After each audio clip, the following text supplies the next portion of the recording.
कृपया चैनल को सब्सक्राइब करें। धन्यवाद।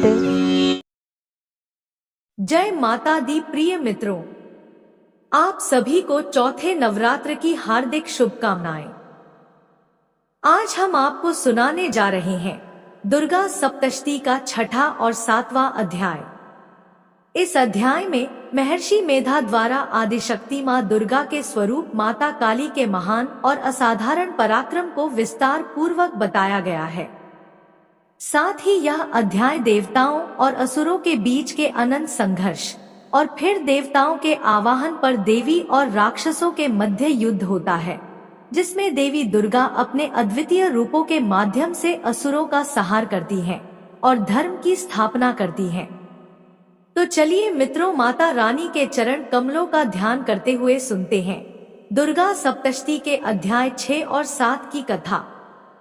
अभी तक की कथा में हमने सुना कि शुंभ और निशुंभ नामक महाबलशाली असुरों ने देवताओं को परास्त कर स्वर्गलोक पर अधिकार कर लिया था। देवताओं ने अपने सभी अधिकार और संपत्ति खो दी थी और वे स्वर्ग से निष्कासित हो चुके थे।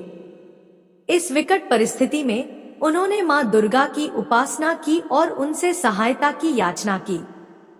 मां दुर्गा ने उनकी पुकार सुनकर देवताओं की रक्षा के लिए युद्ध करने का निश्चय किया।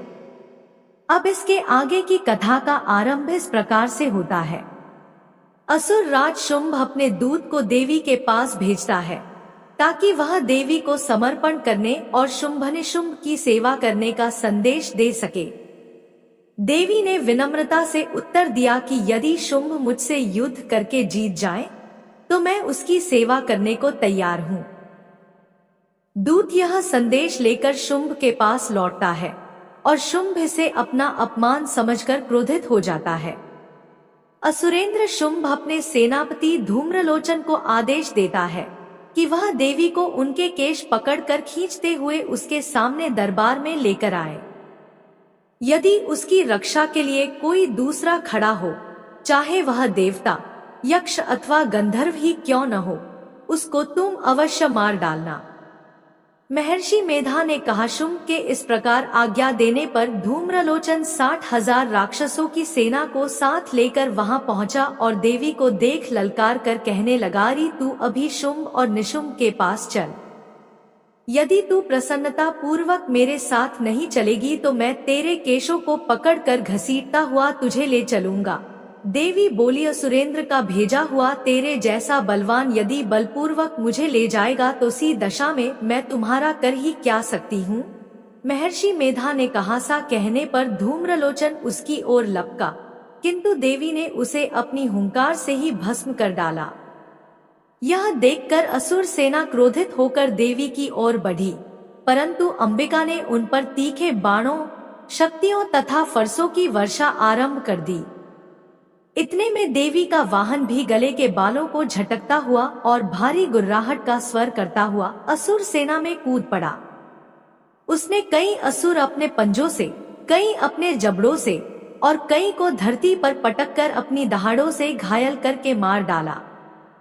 उसने कई असुरों से पेट फाड़ डाले और कई असुरों का तो केवल थप्पड़ मारकर सिर धड़ से अलग कर दिया।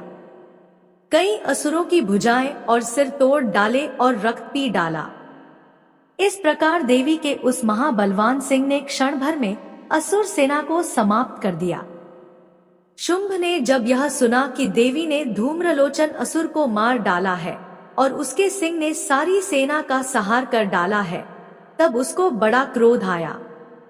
उसके मारे क्रोध के ओंठ फड़कने लगे और उसने चंड तथा मुंड नामक महाअसुरों को आज्ञा दी है, चंड, हे मुंड, तुम अपने साथ एक बड़ी सेना लेकर वहां जाओ और उस देवी के बाल पकड़कर उसे बांधकर तुरंत यहाँ ले आओ। यदि उसको यहाँ लाने में किसी प्रकार का संदेह हो तो अपनी सेना सहित उससे लड़ते हुए उसको मार डालो और जब वह दुष्टा और उसका सिंह दोनों मारे जाएं, तब भी उसको बांधकर यहाँ ले आना। चंड और मुंड विशाल चतुरंगिणी सेना के साथ देवी से युद्ध करने के लिए रवाना होते हैं।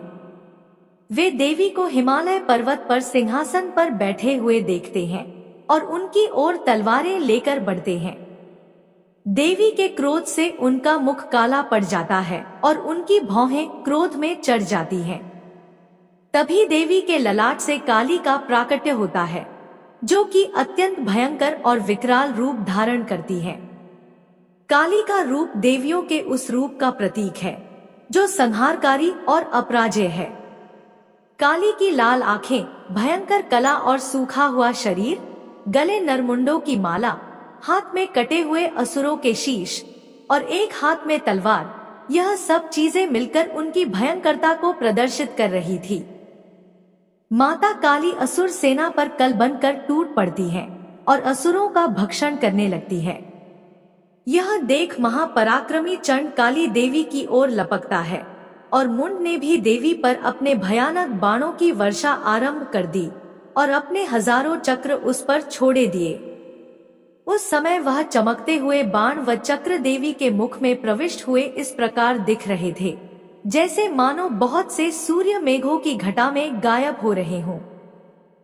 इसके पश्चात भयंकर दहाड़ के साथ काली ने अत्यंत जोश में भरकर विकट अट्टहास किया। उसका भयंकर मुख देखा नहीं जाता था, उसके मुख से श्वेत दांतों की पंक्ति चमक रही थी। फिर उसने तलवार हाथ में लेकर हूँ शब्द कहकर चंड के ऊपर आक्रमण करती है और उसके केश पकड़कर उसका सिर काटकर अलग कर देती है। चंड को मरा हुआ देखकर मुंड देवी की ओर लपकता है, परंतु देवी ने क्रोध में उसे भी अपनी तलवार से यमलोक पहुंचा दिया। चंड और मुंड को मरा हुआ देखकर उसकी बाकी बची हुई सेना वहां से भाग गई। इसके पश्चात काली चंड और मुंड के कटे हुए सिरों को लेकर चंडिका के पास गई और प्रचंड अट्टहास के साथ कहने लगी, है देवी, चंड और मुंड दो महादैत्यों को मारकर तुम्हें भेंट कर दिया है। अब शुंभ और निशुंभ का तुमको स्वयं वध करना है। महर्षि मेधा ने कहा, वहां लाए हुए चंड और मुंड के सिरों को देखकर कल्याणकाई चंडी ने काली से मधुर वाणी में कहा, है देवी, तुम चूंकि चंड और मुंड को मेरे पास लेकर आई हो, अतः संसार में चामुंडा के नाम से तुम्हारी ख्याति होगी। माता काली के इस रूप का वर्णन देवी महात्म्य में एक प्रमुख घटना के रूप में किया गया है। माँ काली का रूप हमें यह बताता है कि माँ दुर्गा के भीतर केवल कोमलता और मातृत्व ही नहीं है, बल्कि जब समय आता है तो वे संहारकारी रूप भी धारण कर सकती हैं। यह रूप न्याय और धर्म की स्थापना आवश्यक होता है। आज की कथा समाप्त हुई। इसके आगे की कथा हम कल अगले अध्याय में श्रवण करेंगे। तो बोलिए मित्रों, जय माता दी।